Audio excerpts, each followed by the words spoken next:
no pacto ni pactaré nunca con nadie. Por eso, pues ahí está. Ahí están mis declaraciones, en el hecho de que fui el primer gobernador que hizo pública su declaración patrimonial. Yo no pacto, esa no es mi naturaleza. Yo hago política y eso es distinto. Nada más le voy a decir algo. Y usted tiene mala información respecto de Tabasco. Es como el otro día que decían que para unas elecciones nunca en Tabasco ha habido jornadas electorales violentas o caracterizadas por hechos de sangre. ¿Sabe cómo peleábamos en Tabasco el día de la elección?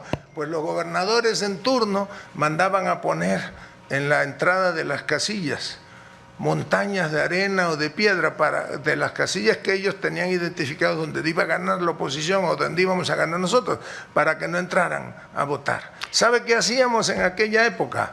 Instalábamos brigadas cazamapaches dedicados a buscar una semana antes de la elección, y Claudia lo sabe porque ella quizás no recuerda, pero a mí me entrevistó el día de la anulación de la elección en el 2000.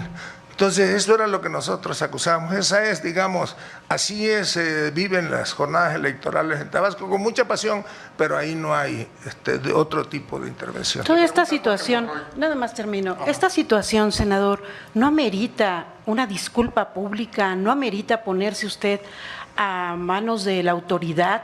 Tan grave el escándalo de Hernán Bermúdez, ¿no lo ha considerado? Mire usted si yo tuviera alguna responsabilidad jurídica, sería el primero en ir para presentarme ante las autoridades.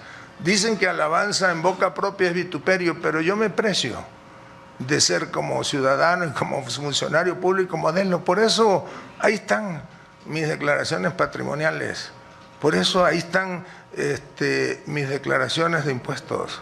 Eso yo lo recibí, esa enseñanza yo la recibí de mi padre, que fue un agente pulcra en el manejo de sus finanzas personales. Él fue en alguna época funcionario público antes de ser notario público, pero siempre intentó sembrarnos eso. Yo me acuerdo que en alguna ocasión él tenía unos dólares aquí en México, producto de su trabajo, y llegó una tarde desconsolado a la casa y nos juntó, porque fue la funesta tarde en la que López Portillo convirtió los dólares en pancholares, ustedes se recordarán, y decía que había perdido los ahorros de toda su vida y que con lo que recuperara, por eso es la historia de su dinero en Estados Unidos, ya no confiaba en las autoridades hacendarias en el país, y se fue a Estados Unidos y allá abrió su cuentecita y entonces sus ahorros eran allá. Pues así fuimos formados nosotros. Por último, nada más, esta coraza tan fuerte que dice usted tener de estos ataques que está viviendo, ¿es para proteger al gobierno de Andrés Manuel López Obrador? ¿Es para que no lo alcancen los actos de corrupción que se están desvelando ahora que dejó la presidencia? Mire usted, presidente López Obrador lo dijo muy bien cuando cerró su discurso aquel del desafuero ante la Cámara, cuando les dijo a los legisladores: a ustedes y a mí nos juzgará la historia. Andrés Manuel López Obrador lo va a juzgar la historia como uno de los grandes presidentes de los tiempos modernos de este país. Él inició la transformación. Este México que hoy ya no es un México de privilegiados, se lo debemos a él. Él sembró esa semilla. Ahora le toca a la presidenta Claudia Sheinbaum, ¿verdad?, transitar, consolidar esta transformación. Jorge Monroy, Latinos. Gracias, senador. Muy buenas tardes. Nos ha dicho usted que fue secretario de Gobernación y que no es ingenuo, no fue ingenuo. Hernán Bermúdez volaba aviones con dinero, hacía acuerdos con los criminales para cobrar derecho de piso. e incluso hacía acuerdos políticos para que hubiera paz en las elecciones. Esto lo dice el expediente de la Fiscalía General de la República. ¿Usted fue ingenuo en ese momento, senador, con todos estos elementos que hay en este expediente? ¿O qué, elemento le daría usted a la Fiscalía si lo llaman a declarar para decir su argumentación en su favor de que no conoció de estas informaciones? Segundo, senador, hoy se sabe además que un sobrino político de Hernán Bermúdez obtuvo contratos de Pemex millonarios por más de 3,000 millones de pesos. También fue durante el tiempo en que fue evidentemente secretario. ¿Usted tampoco conocía de esto o qué puede decirnos de esto? Porque además quien firmó los contratos fue asesinado. Entonces, ¿usted no conocía de esto y qué opinión tiene? Y finalmente, senador, usted acaba de decir que la presidenta de la República no ha hablado de estos temas con ella. Usted se reúne todos los lunes con ella en Palacio Nacional.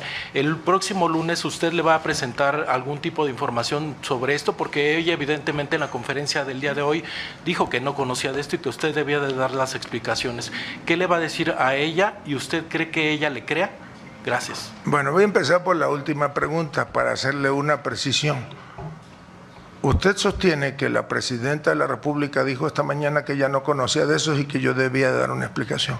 Lo que la presidenta dijo en términos literales fue: seguramente lo declarará el senador Adán, y eso es lo que yo estoy haciendo pública, ¿verdad?, cuál es la situación por esta nueva embestida de la derecha.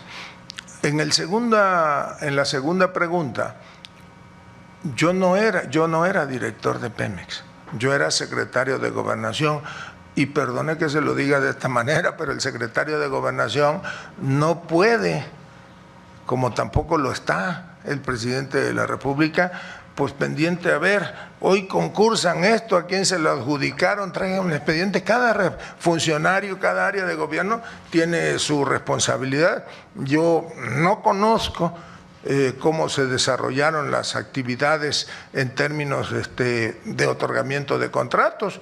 Yo creo que se otorgaron en los términos de ley, en algunos casos mediante adjudicaciones directas, en otros casos mediante invitaciones restringidas, en otros casos mediante licitaciones públicas nacionales e internacionales, pero no conozco el detalle. Es más, ni siquiera tengo acceso a los reportes que se mandan a la Auditoría Superior de la Federación que me permitieran ver a quién le otorgaron determinado contrato.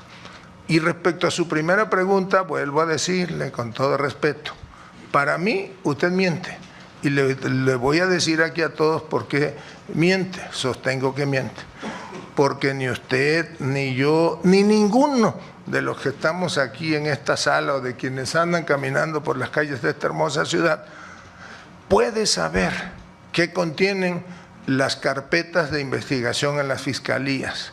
Constitucionalmente es obligación del funcionario que atiende la Procuración de Justicia mantener la secrecía de las investigaciones.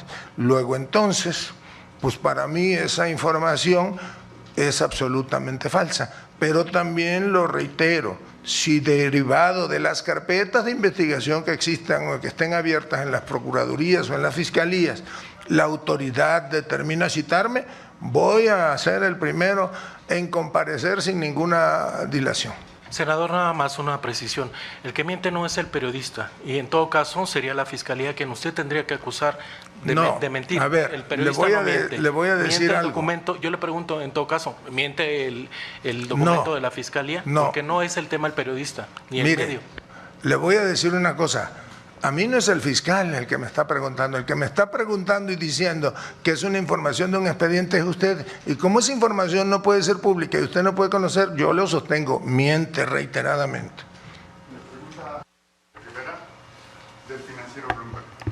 Buenos días, coordinador. Yo le quiero hacer dos preguntas. Usted dijo que usted no habla de fuego amigo. Dice que es un nuevo embate de la oposición. ¿Usted considera que el SAT podría estar coludido